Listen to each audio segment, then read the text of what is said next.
I had the other thing checked off, which was like notify people now. Anyways, here we are.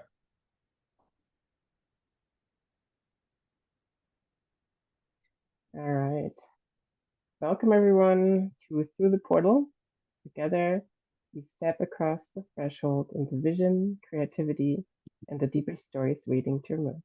Today, I have with me Andrew Dunn, founder of the School of Wise Innovation, and he calls himself a student and interstationary at the intersection of innovation and wisdom, devoted to supporting visionaries in living, working, and creating with greater harmony. So I hope that was a good introduction, Andrew. Perfect. Thanks so much for having Yes, me today.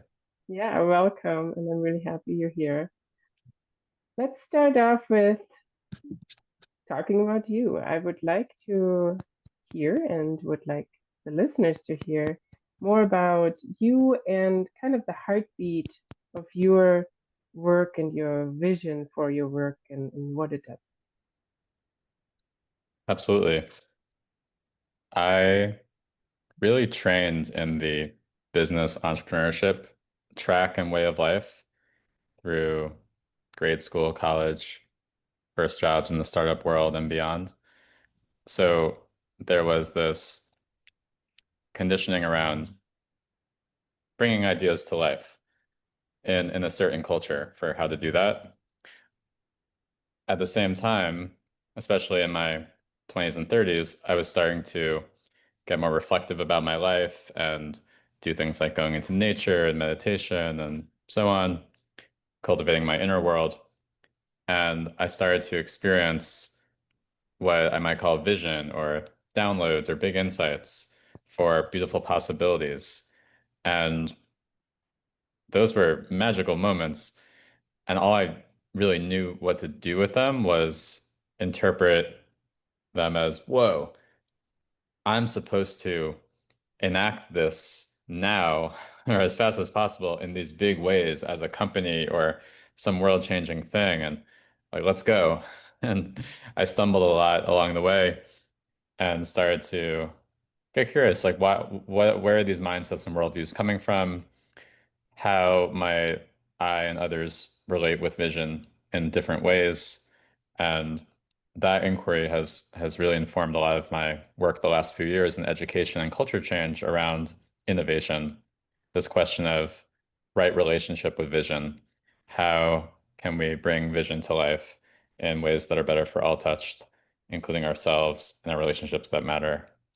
So right now that manifests primarily with School of Wise Innovation, which was incubated at Center for Humane Technology in order to focus more on this intersection of early stage entrepreneurship and inner development. Because just like a child, what happens in the beginning overwhelmingly influences what unfolds. And while I've been really into the discourse around we need different types of financing and ownership and governance and organizational development and product design, I agree. And I've found that there's not a lot of attention put on this very delicate early vision stage, both what happens in the moments, hours, days, weeks upon receiving vision, especially for entrepreneurially trained people who only know one way of being with it, and then also everything that happens before in that being's life and community and culture to bring them to a place to receive and then move in a different way, a way that's more aligned, ethical, attuned, holistic. There are some distinctions to these words, but people are using words to describe what I think is a similar thing of like, yeah, how do we be here now in a good way together? How do we create uh, without unintended consequences in more equitable, inclusive ways? One of my friends and a teacher at School of Wise Innovation, Simon Mott, calls it the project of harmonizing human creation with sacred creation. Mm-hmm. Yeah, and I don't know, it sounds like you're also looking at kind of the vision in a way of um, how do we live the vision versus chase the vision, right? Mm. Yeah, definitely. I mean, I've been talking about living the mission for many years as something that's important, but my thinking around that has progressed a little bit this year through engaging with some of Bill Plotkin's work in Journey of Soul Initiation. He talks about vision as less of like a glimpse of something you're supposed to do, literally, and more of a metaphorical hinting at a kind of archetype, like role or essence that you play in the world that can manifest in many different ways. But the way you actualize vision is not to try to do the thing you saw, but to more like be it in these little ways Hmm. on a regular basis. So you actually start to embody it. And over Yeah, time, things go in a better direction. yeah, yeah. The embodiment of the vision, yeah, absolutely. That's where my work goes pretty much all the time because that's really like diving into the deeper, layer of that, like the symbolic, the inner. Um, what does this feel like, right? How can you be the vision versus how do you get there? Hmm. Mhm. So tell me a little bit more about the School of Wise Innovation or anything else you would like to talk about that you're currently working on. Like where is your focus right now? We started off last year with some experiments. We did a course with Josh Fry of the Emerald on embodied ethics in the age of AI. So that was really special to look at what traditional cultures have done to bind power with wisdom through initiatory experiences and elder councils and so on. We also did a retreat up in Mount Shasta, which is a big source of vision for me, just land that I feel really connected to, where we brought, yeah, founders and change makers from different sectors together for just a few days of very wholesome nature activities, detox, ceremony. And this year, we set out to design a year-long container that we called the Vision Cultivator, kind of playing off the startup accelerator form Hmm. factor of, oh, you got an idea. Let's do a boot camp to give you all the marketing help and the fundraising help and the product help. So you rush really fast to get to the next stage where you can pitch for money and then go to the next stage. And there's thousands of accelerators around the world. And I would say that they're enculturating a kind of innovation or vision enactment that is missing the mark. And so for a while, I was like, oh, we need to create decelerators. We need to help people who've accelerated to decelerate and know themselves and know the web of life more and then create from that place. And I still think that's that meme is powerful and there are more decelerator kind of programs popping up. And then yeah, this word cultivator, inspired by a couple other people using that in my orbit, was just feeling like, oh, that's the right term. But it wasn't just like we're trying to find the word for the thing. It was like the real guiding question was like, what is life on Earth asking of innovators, founders, change makers to be learning and practicing right now? And of course, that question is going to be different from everybody depending on where they're at in their life journey. But as a challenge for us to kind of make a claim on what School of Wise Innovation is all about. What do we teach? Who teaches? How? Let's design a year-long entrepreneurship curriculum divided into four different seasons, each with a different theme. So winter on inner development, spring on collective wayfinding, summer on organizational development, and then fall I'll talk about in a moment. And the idea was that somebody could come with a vision, maybe something fresh, maybe something they've been working with for a while, and have it be shaped by the teachers and also the students and the conversations that we're having and the practices that we're assigning over the course of a year.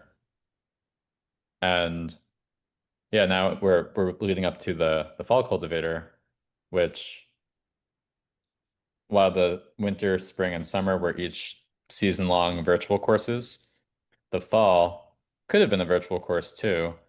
I think it would have been more of the typical startup accelerator model where we would have somebody talk about sales and fundraising and so on, but in a more aligned way, like a wise innovation vibes way. The truth of the matter is that it takes a lot to hold to design, promote, run, hold, integrate each of these courses that are most of them were totally new to the world. And I didn't feel like I had it in me to do a whole fall curriculum. But what felt really good was, you know what, there's some incredible people in our field. Maybe we'll do a kind of demo day, which is what many accelerators end with, which is the pitch, chance for the projects to pitch what they've been working on. So yeah, it felt good and easy. Still a lot of work to do a half day virtual event where we would showcase some of the people who've been in our programs and give them a chance to communicate and storytell in a way that's not like just the fast, anxious, homogenized slide deck thing, but more storytelling, more embodiment, more ritual, more authenticity. So yeah, that's kind of been the main focus of the year for us. And we also did that retreat in Shasta again. We've done lots of field building work. We've planted lots of seeds. The thing that's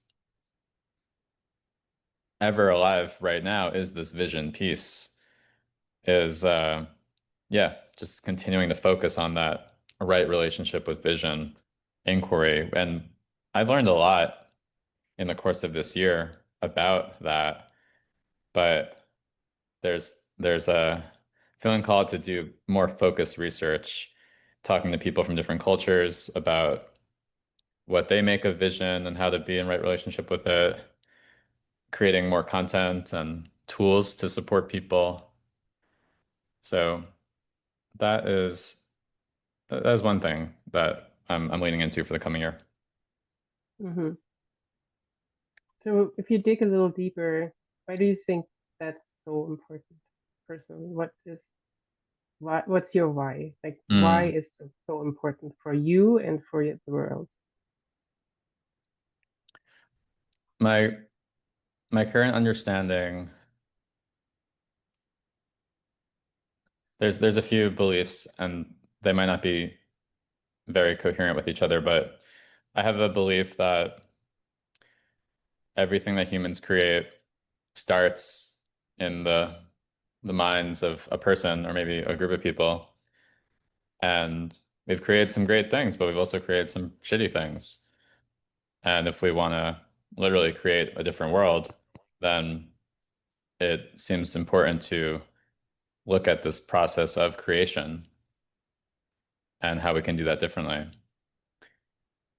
And then relatedly, in this Bill Plotkin frame, but also I've heard other people use it and I've experienced it myself, the idea that vision is Earth dreaming through us. Hmm. So, wow, in this time where no one seems to know which way is up, how do we solve these intractable problems, the meta crisis? I'm really down for the idea that we have to actually like get out of our screens and our heads and go into the woods and listen and receive the instructions that the earth body, this larger organism that we're part of, is whispering to us. That seems like more of the way the ways forward or the ways to be with what's happening versus the spreadsheets and whiteboarding and more mechanical logical problem solving. Not to say that there's no place for that, but I think it's downstream of like the source of the vision. Mhm. And so easier said than done. Like part of my work seems to be based on my personal experiences of being someone entrepreneurially trained who starts listening to the earth and then gets really excited and wants to enact vision in the same with the same mindset tools frameworks that I learned because that's all I know. I think that's the trap. And it's almost like a sick joke or a cosmic joke of, wow, you're gonna get, of course, many people in many different ways of life are receiving vision. And there's this thing of some of the most ill-equipped to enact vision in a good way, i.e., like Silicon Valley people, like myself, are like a cohort of people who are increasingly having the visions. Like from the outside looking in, it could seem like a miracle. Wow, the people with the agentic capacity to bring visions to life are now having more of these sacred visions from the earth. Surely they're gonna, you know, use what they know to scale these global solutions, and we'll get to the more beautiful world in no time. But I just don't buy that. From personal experience, from witnessing, from intuition, I just see how uh, that often reproduces many of the same shitty dynamics that I think we want to transcend. So that's where the place I'm playing in is like how do we shift the culture there? Mhm. You make them more equipped, not only from a entrepreneurial or technical perspective, but from a social, human, connected kind of perspective. Because Hmm. maybe that is kind of where the lack is that community oriented thinking, right? Yeah, absolutely. Thinking of community, thinking of the planet, thinking of second, third order consequences, thinking of oneself too. Mm-hmm. Burnout, mental health, anxiety, depression, ruptured relationships, like all this stuff is really close to home that a lot of founders and change makers really struggle with because the culture of enactment prioritizes more of the short term metrics, the hustle, the output, than the yeah, relationships, body, rest, etc. Mm-hmm. Yeah, the integration to body, Yep. mind, spirit, and yeah, I can also see the kind of a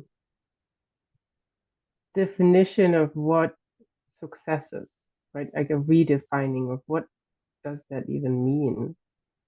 What is success? And maybe that's something that needs to follow as well. Hmm.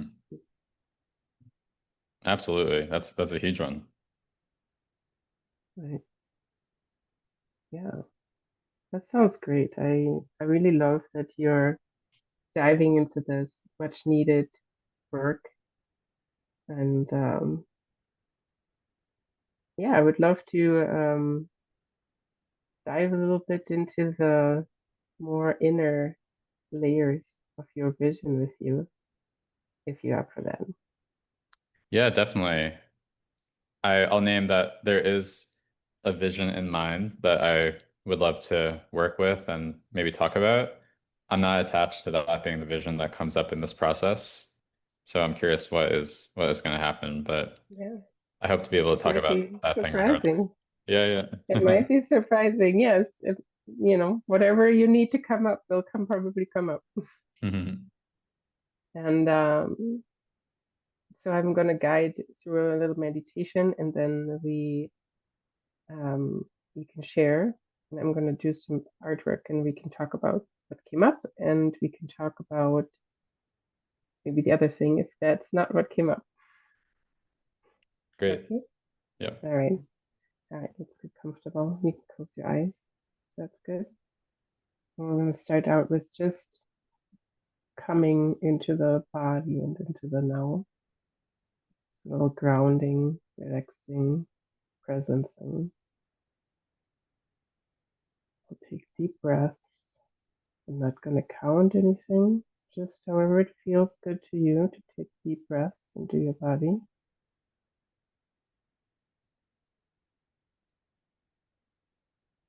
Feel the breath coming in,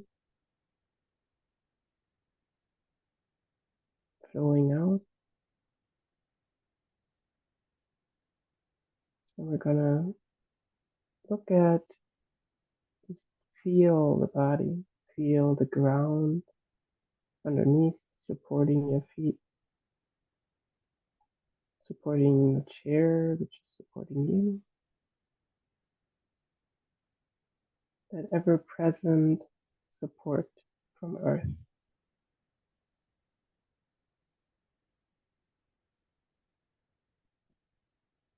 And relax into our body.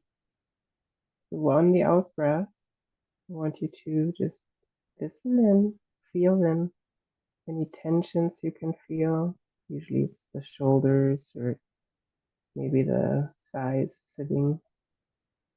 Just relax with the out breath.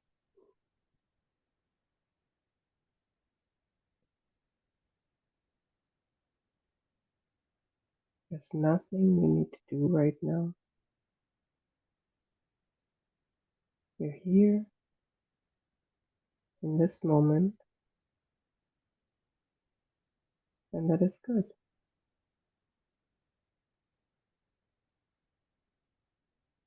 All there is this moment.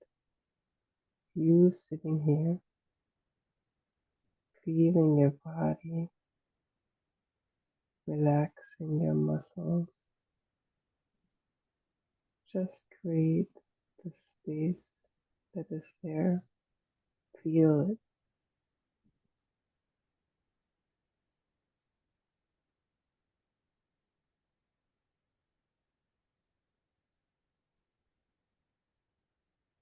Experience it. You're here. You're alive. This is good.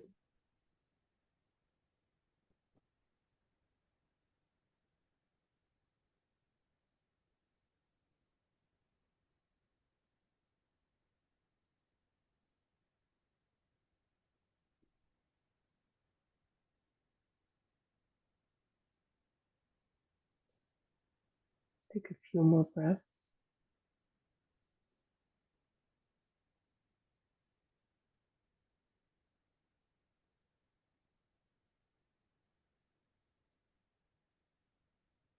And then let's place our awareness on the heart space. For the love and the passion, the heartbreak, the connection, all of those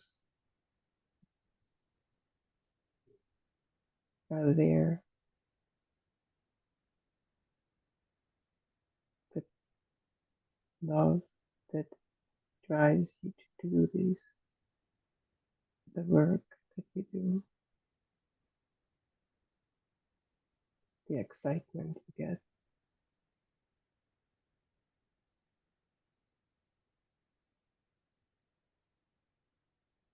Breathe into that space.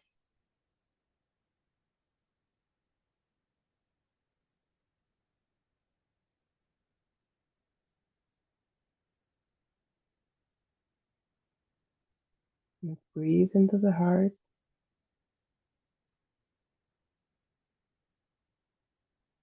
And then let's breathe out into the space between your eyebrows.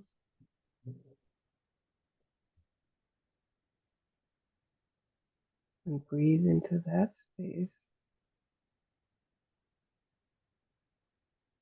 and out of your heart, connecting the two in the endless breath, the one breath.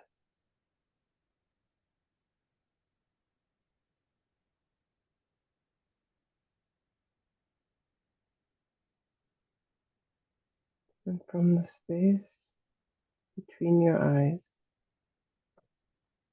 I want you to imagine the portal manifesting inside of you, a door to your inner space of vision,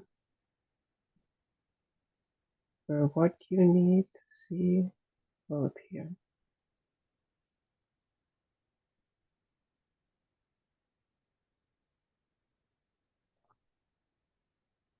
Glowing, warm, inviting, safe.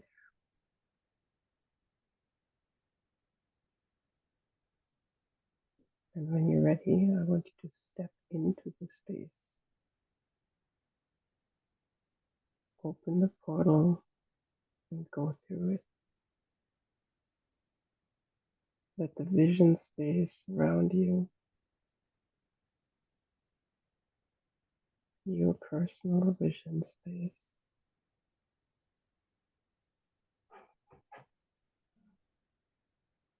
and just feel right now how it feels. What emotions come up when you're in the space?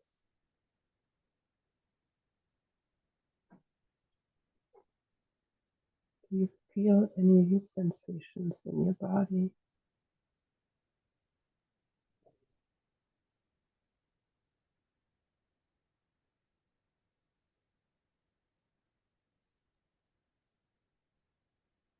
And let's engage all of the senses.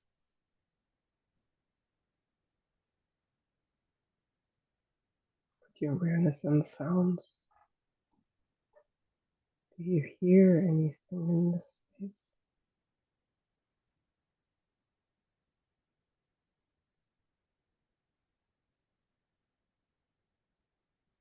Do you smell anything in this space? What smells can you notice?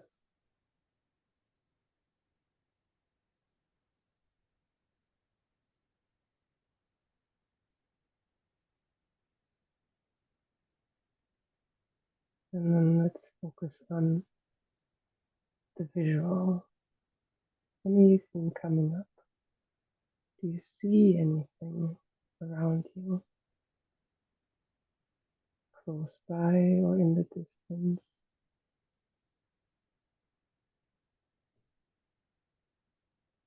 Is anyone there with you? And if one or more of these senses don't bring anything up, that's fine. That's absolutely okay.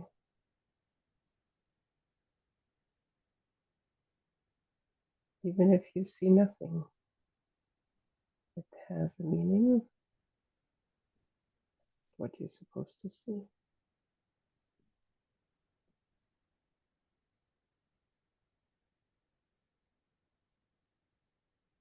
And imagine the space could talk to you.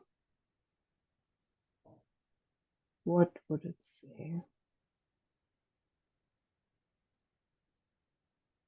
What is the message?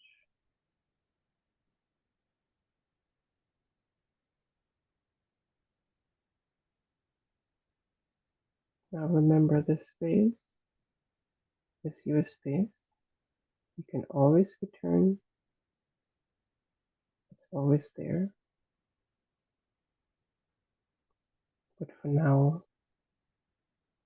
I want you to thank the space and say your goodbyes for now. Let's come back through the portal into your body. Wiggle your fingers. Just come back into the seat, into your body, into the now. And when you're ready, you can open your eyes.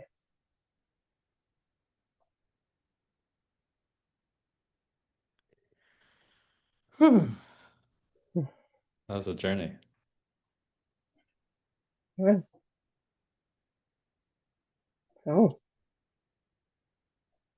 was it unexpected or a confirmation of what you thought it would be? Unexpected. Yeah.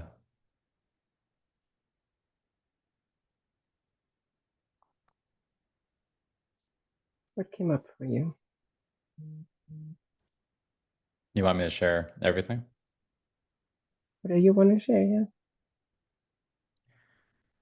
Well, yeah, you definitely dropped me in to a different brainwave state.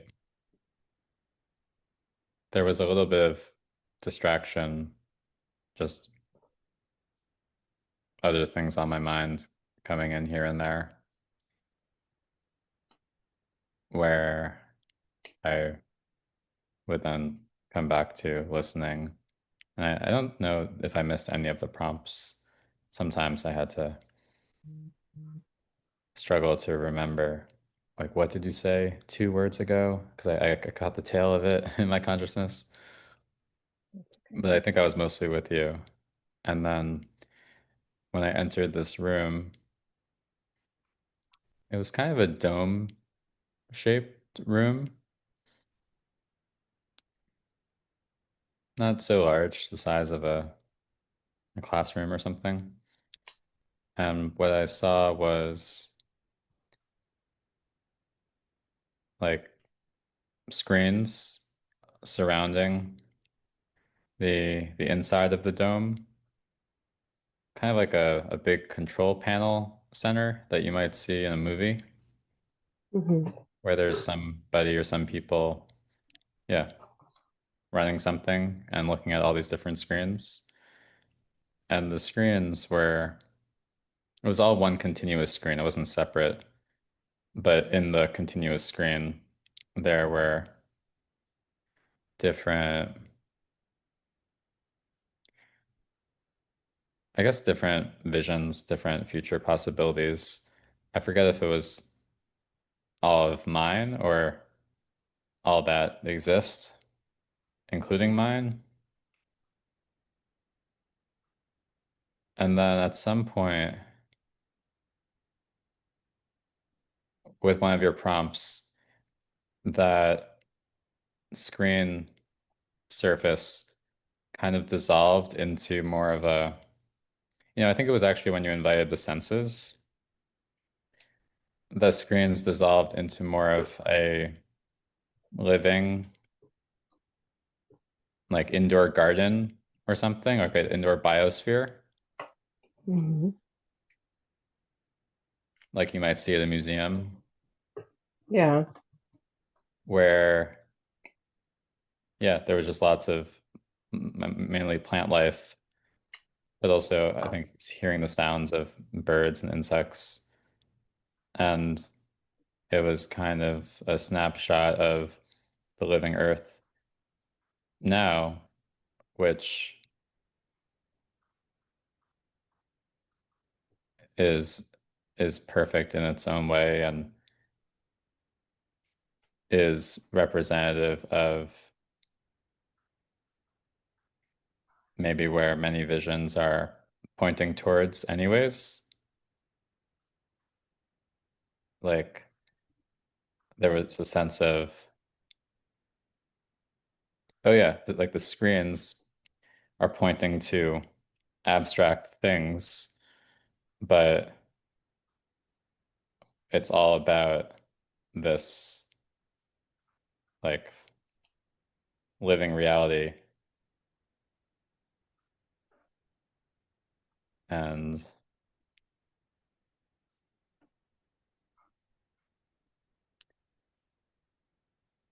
yeah, I'm struggling with the grammar and temporality here and the distinct like separation here, but it's like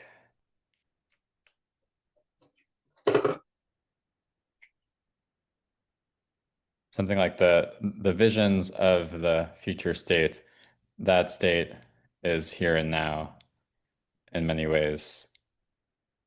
or the visions are helping us get back to Mm-hmm. being with the health of what is or tending to the health of what is. Yeah, I'm struggling a little bit there, but screens into the biosphere. And then you brought me back, and I was a little sad because I thought there might have been more. Yes, of course, we don't have that much time. When I Yeah. do kind of my main offering, when I do vision, I call this portal to your vision, which is includes kind of a long, like a almost an hour session of just doing experiencing the vision space, like really Wow. deeply, Wow. and really like being in there and walking it and feeling it and being in there, right? And then that's phase one. And then there's two other phases where it's kind of an integration phase where we focus on some of the elements and I draw like smaller sketches of each of those elements, like a postcard from your vision space. And then the last phase is I paint like a big picture, which is kind of like a painting, which is an anchor. It's kind of a second anchor to that vision, and you can put it in your space, in your workspace, Hmm. to go back and like be reminded of the importance and the yeah, it's an energetic anchor to that space, right? That's amazing. And so what you're Yes, doing now is just a small version of that. yes. And I noticed that I forgot to switch my camera. Let me just do that quick. See if I can. Oh. It's a little bit bright. See if I can do this differently. My camera doesn't like this light. Why is it trying to adjust? It's trying to adjust. Maybe I'll turn the light up. Does that help a little bit? Maybe. It's pretty Is good. it mirrored? I think it's mirrored, isn't it? I'm not sure what that means. Like the picture, is it mirrored? I see one view. Would mirrored be seeing two views? The lighting Yeah, is do a you? little funky, but Yeah, I know it's trying to adjust for whatever reason. Like it's trying to adjust the darkness. I don't know why. So there's one thing I wanted to say here that I forgot.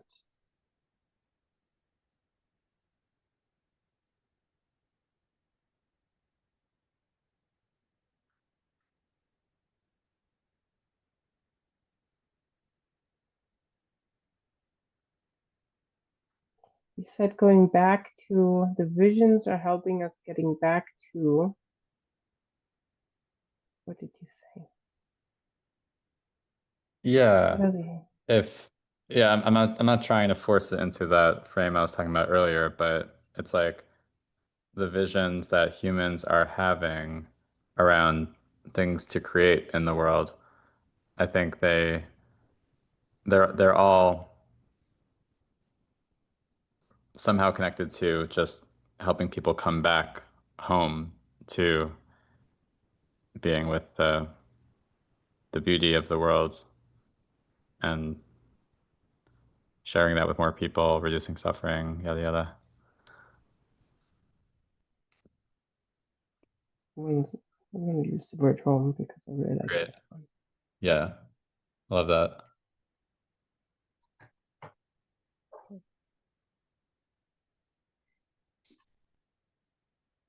When you think about this vision, what comes up? How does that feel being in there? It feels affirming. It feels like a no-brainer and also very challenging to communicate to people whose life path and conditioning might not allow them to understand that or place it, Mm-hmm. integrate it. Yeah. I mean, this session is helping progress my thinking, challenge my thinking, and also it's it's not just on the thinking level. It's like I'm just really enjoying making contact, being in relationship with this vision inquiry, this vision subject and to experience some of the ways you've been led to support people with Hmm. their vision work. Like I so resonate with the energetic anchor through the visual field, um, helping ground vision from an idea into something that is more embodied. Hmm. And Yeah, yeah, I think it just adds another layer, right? Like it's just, you can have vision from a mind perspective, right? But I feel it goes a little bit more into the symbolic nature of it. It's something that can speak to your subconscious a little hmm bit easier through the visuals and through um, kind of that layer, right? hmm Because the subconscious doesn't operate the same way and doesn't talk the same way as your, higher like executive functions. yeah, yeah, the right brain imbalance. This feels like a really useful practice to bring more balance. Mm-hmm. And yeah, I'm really enjoying seeing the imagery and the words here. I'm impressed Mm-hmm. by what you picked up. I said many different words, but the words that you chose to write and how you place them is really exquisite, including distraction over on the side. Yeah, yeah, the vision exists even with the distraction. And like, I mean, this is kind of the beautiful thing about vision and mindfulness is that you can always return to it. Even if there's something distracting, it doesn't break the vision, right? It doesn't Mm. destroy the vision. hmm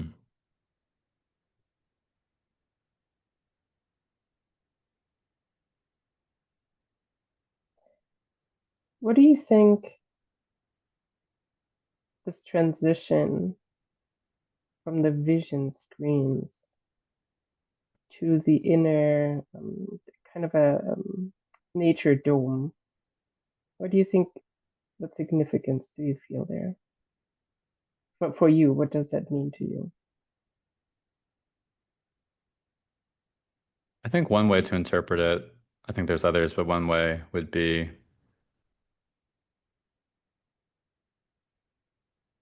like a lot of the work I'm doing is on screens.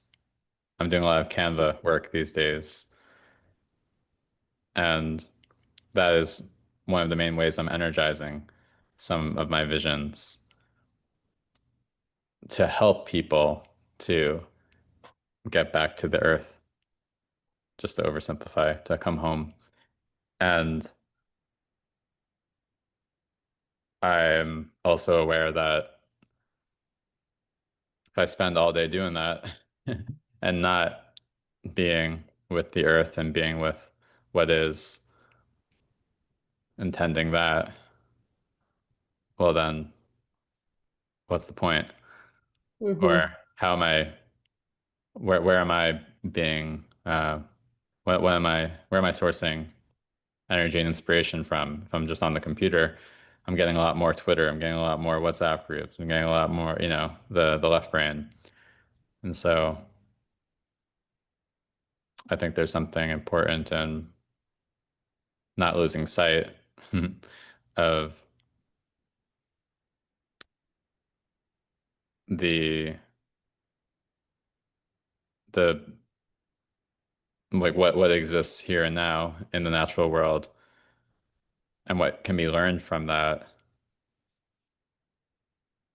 Mm-hmm. and what is nourishing for my own body and mind and relationships.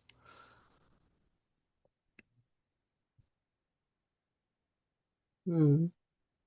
Yeah. and also return back to the vision. And you've spelled it out so well before of this connection to Earth that you believe in, right? Getting the vision or the download or whatever you want to call it, right? But then when you walk on the path, on your path, there's these distractions and maybe falling back into patterns that, Mhm. like the reconnection to the constant reconnection to this vision.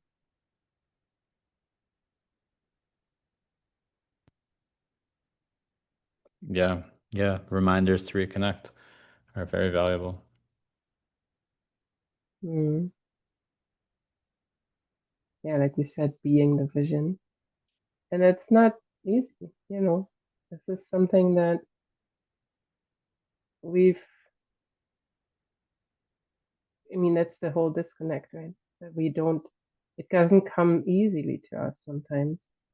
Although it's simple, right? It's simple. It's like you said, it's a no-brainer.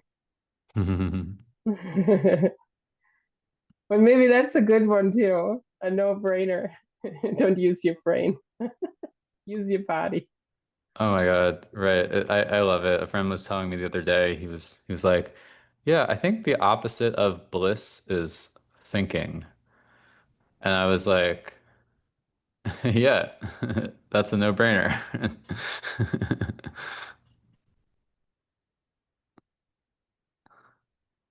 Interestingly, this is so silly, but I did a vision quest in Sweden in June, and I intended not to journal, but I had a piece of paper and was like, okay, I'm just gonna use this for poetry. And I wound up writing, I wrote a song called No Brainer. Oh, Um, wait. yeah, I think it's pretty cringe. I don't know where, I mean, I could probably find it in my apartment right now, in my friend's apartment, but maybe it's enough to just say that, Mm, uh, yeah, that was a special moment. I don't think I've really written a song before, so. mm. Well, I encourage you to share the song with your audience. Yeah, thanks. Take I some might. time and maybe record a little video of yourself singing the song. I don't know. Yeah. All right, Do all you right. play an instrument? I just started learning ukulele. I played my second Oh, song for someone last night, so yeah. wonderful. Here we go. Thanks for the encouragement. Yes. All right, I'm gonna switch my camera back for a second. Let's see if I wanted to see if there's any comments on the thread here. It does take a little while. Unfortunately, there's a slight lag in between Zoom and it does take a little while. Unfortunately, there's a slight lag in between Zoom oh, and somehow the audio turned on. Yeah, technology is wonderful.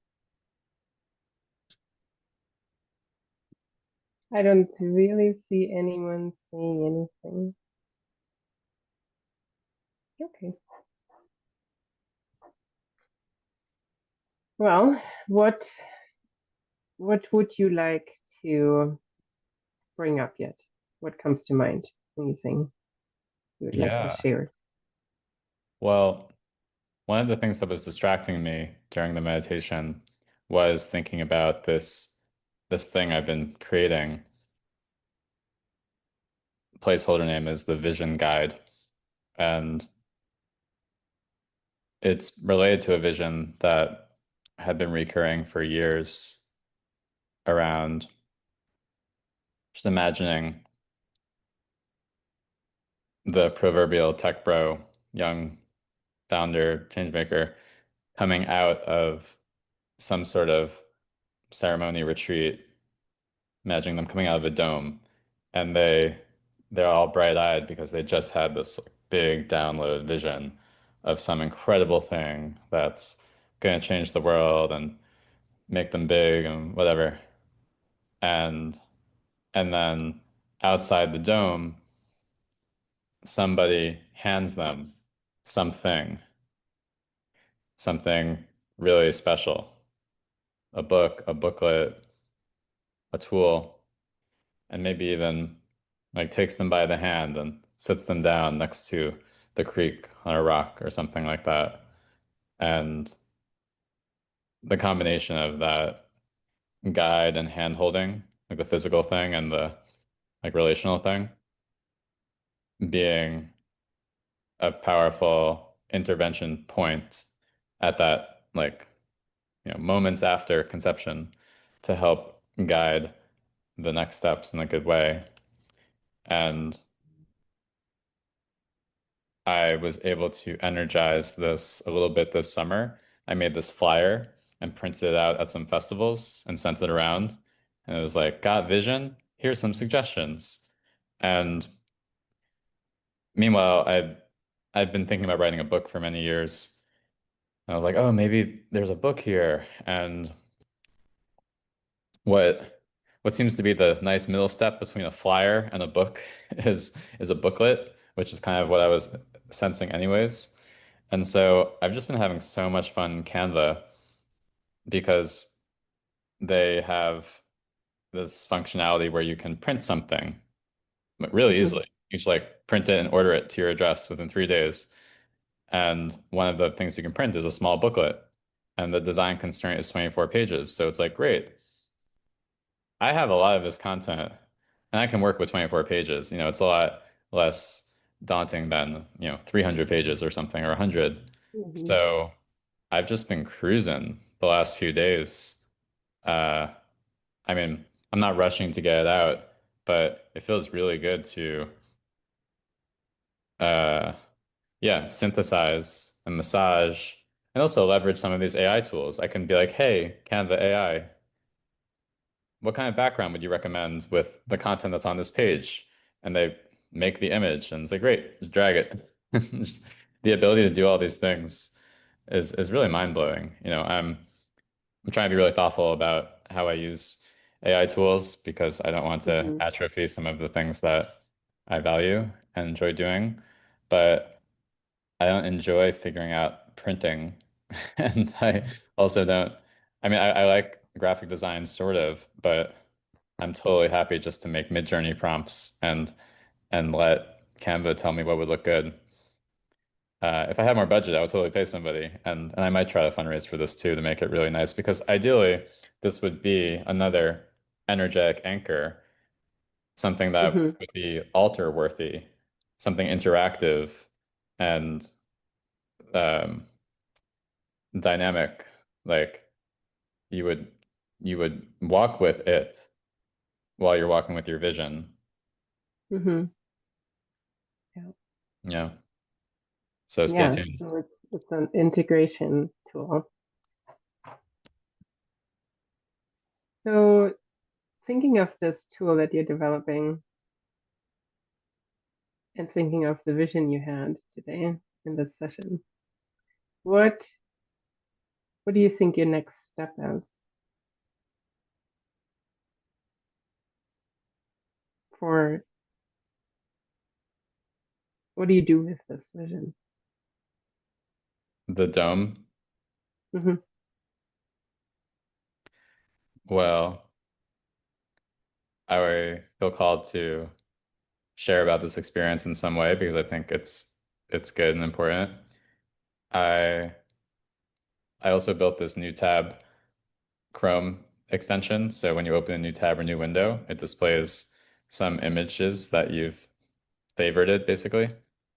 And I could, in theory, add this image to that folder so that once in a while it will be advertised back to me and I can sit with it Mm-hmm. for a moment. And that's also part of this book. Yeah, um, I want to play with book, but also guided audio and technology and art, there's already a page for people to listen to a different friend's guided audio and then attempt to visualize with pen and paper. So yeah, that mixed media, mixed modality, yeah, just feels really interesting. I heard said some pithy quote about art. Like art is always leveraging the latest technologies, you know, like, and people are always going to be upset. Like Andy Warhol, what he's doing with screen printing or whatever it was, like that's not art.